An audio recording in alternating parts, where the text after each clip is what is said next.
Hello and welcome to my podcast, Conversations with David. I am your host, David Owasi. And on this podcast, we're really talking to professionals and entrepreneurs across the country. We are learning about what keeps them passionate, what keeps them going, and we're also talking about lessons learned along the way. Now, I am very excited about my chat this morning with my good friend, Bryce North. Bryce is a very seasoned entrepreneur, and you'll hear that during our conversation. And I'm very excited to have him on the show. Why don't you introduce yourself, Bryce? First of all, David, thanks for having me here. Really excited for this podcast. So again, I want to thank you for having me on. A little bit about myself here. So, a bit of a serial entrepreneur and have a lot of fun, different companies in SaaS and IoT projects. That really all led me today to kind of be more of an investment and pitch coach. I do a couple things, and one of them is my consulting business, which I have a company called Don't Be a Little Pitch. And I help entrepreneurs who are looking to raise their seed funds. So we do everything from helping you with your investment story, your pitch deck, your verbal pitch, your outreach strategy, and finding those angel investors. So that's one side of me. And the other side, I do a lot in the AI space, some sales and marketing for a company called Master of Code. Really, where I wanted to start from, Bryce, is just to start out with your entrepreneurship journey. What was it that really got you interested in entrepreneurship in the first place? What was that for you? Yeah, this actually went back to elementary school. It was career day and everyone had to pick a name out of a hat. My friends got doctors, some people got lawyers, and I had this word entrepreneur. I had zero clue what it meant, but I was intrigued. I was intrigued enough to kind of, be a little more self-motivated to look into it. Now, of course, the projected salary is at 100,000 plus on the little sheet I got. That was exciting, but the word really intrigued me to find out more someone who actually can create and build its own success really out of nothing. Absolutely. And over your career, you have built a few number of companies, from Feedback to Advolve Media to TrapTap. I think TrapTap was one of your biggest ones. That's when I got to know you. What has that journey been like for yourself, moving from company to company and creating companies? How has that evolved for you? Yeah, for sure. So a couple things. One, it's lowered my increased my probability of success. In a sense, they say it takes 4 or 5 notches on your belt of failures before you actually become successful. Now that's in the valley. I'm here in Winnipeg, in Canada, so that's exponentially just bigger.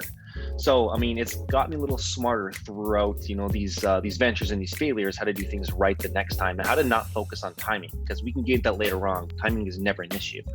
The other side of it is just the emotional side, how to probably and practically deal with stress with your failures, like ignore the media and so forth, because it's hard. It's damn hard to do and build companies here, especially when you tie your identity and everything to them. When they start collapsing and failing, that perseverance to get out of that is really what makes people and everyone other entrepreneurs successful. Now, Bryce, I'm very curious about your own story. I know you've told stories of your failure and how you've responded to those failures. Can you just share an example of, say, your biggest failure so far and how you were able to respond to that failure based on your entrepreneurship journey?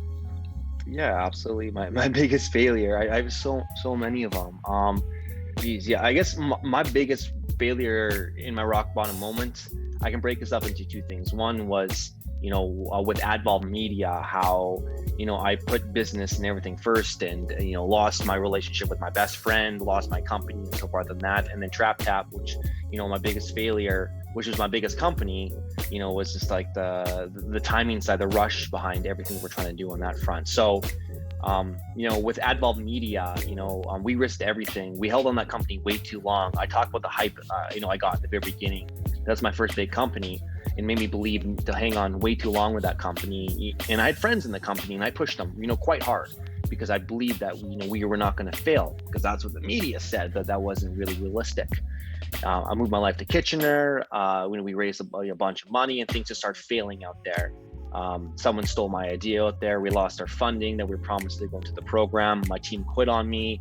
And I had my rock bottom moment out there of realizing that, I'm in a city, I have no money, I have nothing left, and I lost everything because we held on to this way too long. So that kind of made me pursue and push forward. And I got some of the best pieces of advice I've ever gotten from some of the smartest people out there.